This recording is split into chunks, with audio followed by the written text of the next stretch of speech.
Welcome to snacks sir Ganesh. நீங்கள் வந்து ரேஷனில் கோதுமை கிடச்சா வாங்காமல் நம்ம விட்டுருவோம், வாங்குங்கோ.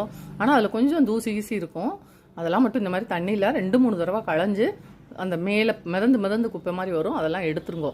எடுத்துட்டு தண்ணியை ஒட்ட வடிச்சிட்டு, ரொம்ப நேரம் ஊற வச்சுட்டே இருக்கக்கூடாது. கோதுமையை டக்குன்னு களைஞ்சிட்டு தண்ணியை ஒட்ட வடிச்சிட்டு நீங்கள் வெயிலில், நல்ல வெயிலில் 2 நாள் காய போட்டு எடுத்துருங்கோ.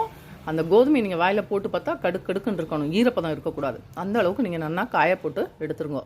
எடுத்ததுக்கு அப்புறமா பார்த்தீங்கன்னா அதில் இன்னுமே தூசி இருக்கும். அதை நம்ம வந்து சல்லடையால் புடச்சி எடுக்கணும். இந்த மேலே மிதக்கிறதெல்லாம் நீங்கள் வடிதட்டு போட்டு வடிச்சிருங்க. நீங்கள் சிங்கில் டைரெக்டாக விடாதீங்க, ஏன்னா உள்ளே போய் அந்த ஹோலெல்லாம் அடைச்சிக்கும். இந்த மாதிரி நீங்கள் வெயிலில் காயப்படும் போது ஒரு காட்டன் துணியில் கையால் நல்லா பரத்தி விட்டு ஒத்தையாக காய போட்டு எடுத்துருங்க. அப்போ தான் நல்லா காயும். காய போட்டு முடிஞ்சால் நீங்கள் திரும்ப ஒரு தடவை மாடிக்கு போய் 2வது தடவை கூட ஒரு தடவை கையால் பிரட்டி விடலாம். அது ரொம்ப பெட்டராக இருக்கும். முடிஞ்சால் செய்யுங்க. இல்லைன்னா 2 நாள் 3 நாள் கண்டிப்பாக இதை வந்து காய போட்டு நீங்கள் எடுத்துடணும். ஈரமே இருக்கக்கூடாது கோதுமையில். இதை எடுத்ததுக்கு அப்புறமா கூட இதில் இருக்கிற தூசிகளை நம்ம முறன்னு சொல்லுவோம் இல்லையா, அதால் வந்து சொலகால் கொஞ்சம் புடச்சிருக்கும். பார்த்தீங்களா, நான் இது காய போட்டதுக்கப்புறம் வர்ற அந்த மேல் குப்பை இதெல்லாம் எடுக்க வரல, தண்ணியில் மறந்து வரல.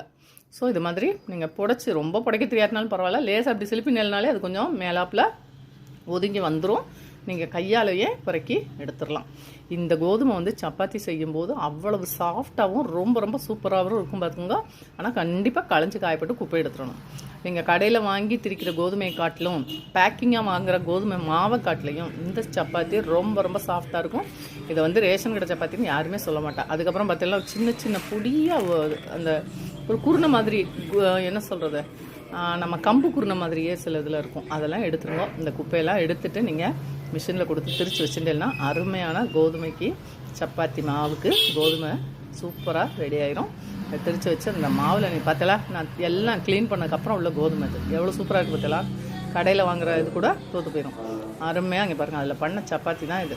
சாஃப்டாக இருக்கும், ரொம்ப சூப்பராக இருக்கும். இதுக்கு நீங்கள் உங்களுக்கு என்ன வேணுமோ தொட்டுக்க பண்ணிவிட்டு ஜம்முன்னு சாப்பிட்லாம். அருமையான சூப்பரான ரேஷன் இதில் வாங்கின சப்பாத்தி, மாவில் பண்ண சப்பாத்தி இது. இதுக்கு நான் இன்றைக்கி கொண்டக்கல்லையும் வெங்காயமும் போட்டு ஒரு கூட்டு, சென்னா கூட்டு பண்ணியிருக்கேன்.